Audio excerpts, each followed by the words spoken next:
আজকে আমরা আলোচনা করতে চলেছি ইন্ডিয়া ভার্সেস শ্রীলঙ্কার 3rd নাম্বার ওডিআই ম্যাচের, অর্থাৎ শেষতম ওডিআই ম্যাচের। তো ভিডিওতে ঢোকার আগে সবাইকে বলে রাখি, যারা যারা আমার চ্যানেলে নতুন তারা অবশ্যই সাবস্ক্রাইব করে বেল আইকন অন করে রাখবেন, কারণ এরকম বাংলায় ক্রিকেটের অ্যানালাইসিস কিন্তু এই স্পোর্টস মিনিটাতেই পাবেন আপনারা। আর যারা যারা চ্যানেলে নতুন তারা অবশ্যই বন্ধুদের সঙ্গে শেয়ার করে দেবেন, আর ভিডিওটা ভালো লাগলে অবশ্যই একটা লাইক করে দেবেন। তো চলুন ভিডিওতে ঢোকা যাক। তো প্রথমে যদি আজকে দেখি, শ্রীলঙ্কা ব্যাট করতে এসে প্রথম নিশাঙ্কা 65 বলে 45 রান করেন, 4 মারেন হচ্ছে 5টা এবং 6 মারেন হচ্ছে 2টো। আর ফার্নান্ডো আজকে খুবই ভালো খেলেছেন, 102 বলে 93 রানের একটা অসাধারণ ইনিংস খেলেছেন। সেই ইনিংসে ছিল হচ্ছে 9টা 4 এবং 2টো 6। আর তারপর কুশাল মেন্ডিসও আজকে ভালো খেলেছেন, 82 বলে 59 রান করেছেন, 4টে 4 মেরেছেন। চারিত শ্রীলঙ্কা আর তেমন কেউ আজকে ভালো খেলতে পারেনি, শুধু লাস্টে মেন্ডিস এসে একটু 19 বলে 23 করেছিলেন, একটা 6 মেরেছিলেন। আর এখানে যদি আমরা দেখি, ফার্নান্ডো কিন্তু আজকে যথেষ্ট ভালো খেলেছেন। আর প্রথম নিশাঙ্কা এই প্লেয়ারটা কিন্তু প্রত্যেক দিন ভালো খেলেছেন, আজকে অলিলাকে ঠিক করে চলেননি। আর যদি ভারতের আজকে বোলিং দেখি, প্রথমে মোহাম্মদ সিরাজ এসেছিলেন, 9 ওভারে 78 রান খেয়ে গেছেন আর উইকেট নিয়েছেন মাত্র একটা। এখানে বলে রাখি, মোহাম্মদ সিরাজ আর কুশাল মেন্ডিসের মধ্যে আজকে কিন্তু একটা রেশারেশি হয়েছে। তো প্রথমে একটা বল এসেছিল, সেখানে কুশাল মেন্ডিস ডিফেন্স করেন এবং তারপর মোহাম্মদ সিরাজ কিছু একটা বলেন, বা দুইজনের মধ্যে কেউ কিছু একটা বলে, তারপরে একটু কাটাকাটি দেখা যায়। তারপর মোহাম্মদ সিরাজ কিন্তু অসাধারণ একটা এয়ারকাট ছুঁয়ে মারেন কুশাল মেন্ডিসের দিকে এবং কুশাল মেন্ডিস কিন্তু আউট হয়ে যান। আর তারপর যদি আমরা শিবম দুবে দেখি, আজকে কিন্তু 4 ওভারে মাত্র 9 রানই দিয়েছেন আজকে শিবম দুবে, 2-এর ইকোনমি, খুবই ভালো বল করেছেন আজকে।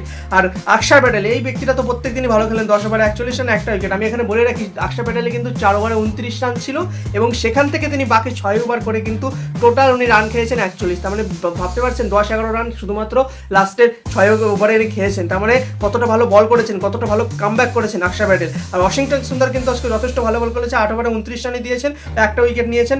আর কুলদীপ যাদব তো প্রতিদিনই ভালো খেলেন, 10 ওভারে 36 রান আর একটা উইকেট নিয়ে নিয়েছে। রিয়ান পরাগ, এইটা হচ্ছে ভারতের আপকামিং বেস্ট অলরাউন্ডার হতে যাচ্ছে রিয়ান পরাগ, 9 ওভারে 54 রান দিয়ে 3টে বহুমূল্য উইকেট তিনি তুলে নিয়ে এনেছেন। আর শ্রীলঙ্কার আমরা যদি দেখি, 50 ওভারে 248 রান, 7 উইকেট তাদের পরে।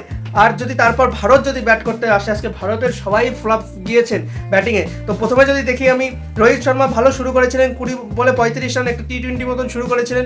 এবং তারপর শুভমান গিলের তো 16 ইনিংস, আমার মতে ভারতের মধ্যে যে সমস্ত লিগ হয়, রঞ্জি ট্রফি এবং বিভিন্ন দিলীপ ট্রফি, এইসবের ট্রফিতে যেন সে খেলে এবং সেখানে 100 মারে, তারপরে যেন ইন্ডিয়া টিম তাকে নেয়।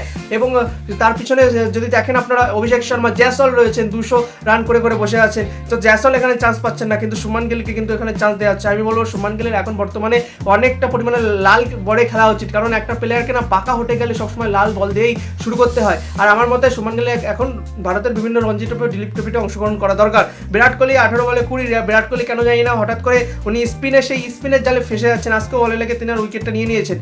এলপিডব্লিউ ফার্স্ট ওডিআই ম্যাচে এলপিডব্লিউ, সেকেন্ডে এলপিডব্লিউ, থার্ডে এলপিডব্লিউ। তো যাই হোক, বিরাট কোহলি 20 রানই করেছেন। অবশ্যই আমরা অপেক্ষায় থাকবো কবে কিং ব্যাক করবেন।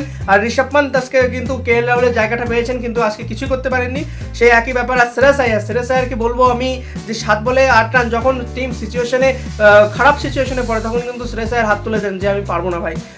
আর আকসার প্যাটেল আজকে ভালো খেলতে পারেননি। রিয়ান পরাগ একটু ভেবেছিলেন, 13 বলে 15 করেছেন, ভালো খেলেননি।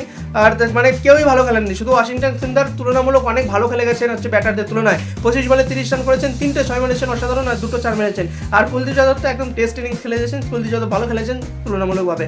আর তারপর ফার্নান্ডো আজকে কিন্তু আবার সেই ব্যাটিংয়ে এসে বোলিং করে নিয়ে উইকেট তুলে নিয়ে গেছেন, 5 ওভারে 29 রান, একটা উইকেট নিয়ে গেছেন। মহেশ দীক্ষানা 8 ওভারে 45 রান, 2 উইকেট নিয়ে নিয়েছেন এবং 5 ওভারে 1 বলে 27 রান, 5টা উইকেট। আমি বলেছিলাম অলে লাগে এই ক্রিকেট একটা ভবিষ্যতে কিন্তু শ্রীলঙ্কার জন্য সুপারস্টার হতে যাচ্ছেন।